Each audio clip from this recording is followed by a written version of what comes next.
3 décembre 2018, Société d'encouragement, 4 places Saint-Germain-des-Prés, Paris, Hôtel de l'Industrie.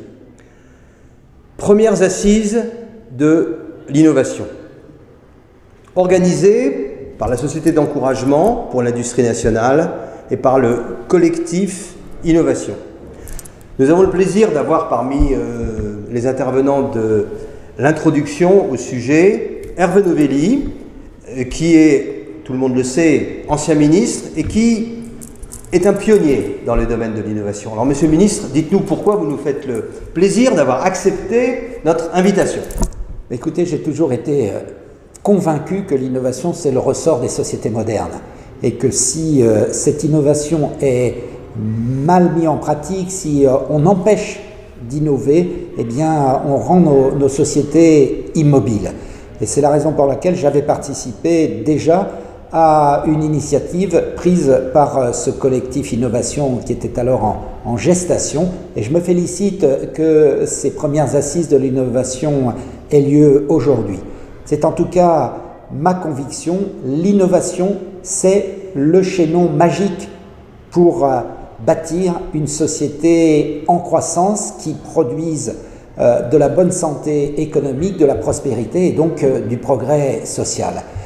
J'ai accepté de tenir l'ouverture de ces assises avec d'autres intervenants parce que je pense qu'il reste beaucoup de chemin à faire en termes de simplification, en termes de gouvernance, en termes de financement de l'amorçage des sociétés en création. Et c'est toutes ces réflexions, ces remarques qui m'avaient déjà conduit lorsque j'étais ministre à créer le crédit impôt recherche simplifié sur lequel nous vivons encore aujourd'hui. Ce sont toutes ces réflexions que j'ai souhaité mettre sur la table pour que ces assises soient véritablement des assises productives, des assises progressistes au sens où elles seront une pierre à ajouter vers la longue marche du progrès social. Merci, Monsieur le ministre, de ces mots et de votre présence qui sont encourageantes. Alors, un peu d'historique, c'est vrai, le collectif Innovation a déjà 4 ans. Chronologiquement, nous avions participé, même quelques années avant, à une commission parlementaire organisée par l'Office parlementaire des choix scientifiques et techniques, coordonnée toujours par Patrice Noailles, qui est centralien et Sciences Po, et qui avait pour objectif, cette commission parlementaire, de réfléchir aux problèmes de précaution et de problèmes d'innovation, de principe de précaution et de principe d'innovation.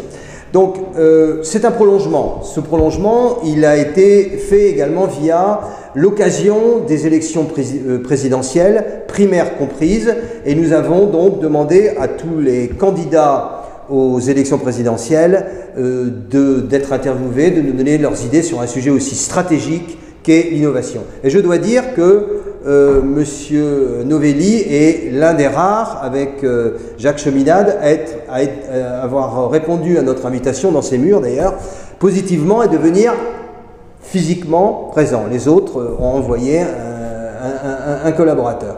Donc, bien sûr, sans paraphraser, l'innovation est un problème stratégique clé. Nous le savons, nous sommes rentrés dans un monde radicalement différent. Financiarisation, mondialisation, et même si on élargit encore la compréhension du nouveau paradigme des conséquences de cette mondialisation et de cette financiarisation et surtout de l'essor du numérique, on se rend compte que précisément ce nouveau paradigme est en soi-même une innovation gigantesque. Donc c'est la raison pour laquelle on est obligé sur un sujet, j'ai parlé des premières assises, ce sont bien les premières, mais pas les dernières, et on est obligé de compartimenter le sujet. Donc on a mis l'accent sur la dimension économique, juridique, fiscale. Hervé Novelli a rappelé qu'il avait été un des artisans du crédit impôt recherche, qui est d'ailleurs, Monsieur le ministre, vous ne direz pas le contraire, paraît-il que beaucoup de pays nous l'envient. Absolument. Bon, c'est quelque chose de très dynamique. Il n'empêche qu'on ne va pas développer ici ce qui est en train de se développer en parallèle dans la salle, dans les différentes tables rondes. C'est exactement le sujet de se dire, bon, par rapport à ces problèmes, on peut dire, bon, Il y a déjà énormément de choses, il y a une bonne politique économique, attendons que ça se fasse. C'est pas sûr parce que il faut rentrer peut-être un peu plus dans le détail et c'est ce que nous essayons de faire. Alors, quelques mots de conclusion et d'approfondissement par rapport à mes propos qui sont peut-être un petit peu volontairement éparpillés. Non, je crois que vous avez dit l'essentiel de l'importance de l'innovation pour les sociétés modernes. Les maîtres mots que nous devons avoir présents à l'esprit, c'est le mot de simplification.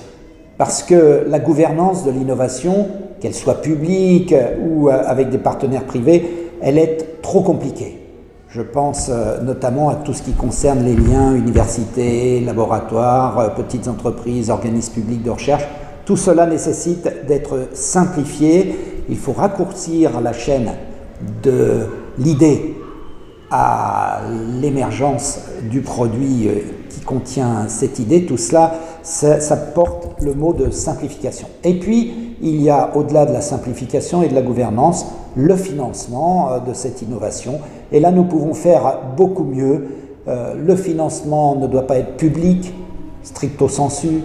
Il doit être le fruit d'un partenariat public-privé avec ce qui marche dans le privé qu'il faut transférer. C'est pour ça que j'ai proposé la création d'un fonds commun entre BPI d'un côté et des organismes privés, des fonds d'investissement privés de l'autre, qui pourraient, à mon avis, rendre un grand service dans le financement, notamment de l'amorçage. Voilà, c'est quelques mots, mais ces assises, je suis très heureux d'y avoir participé. Elles me semblent être très prometteuses pour l'avenir.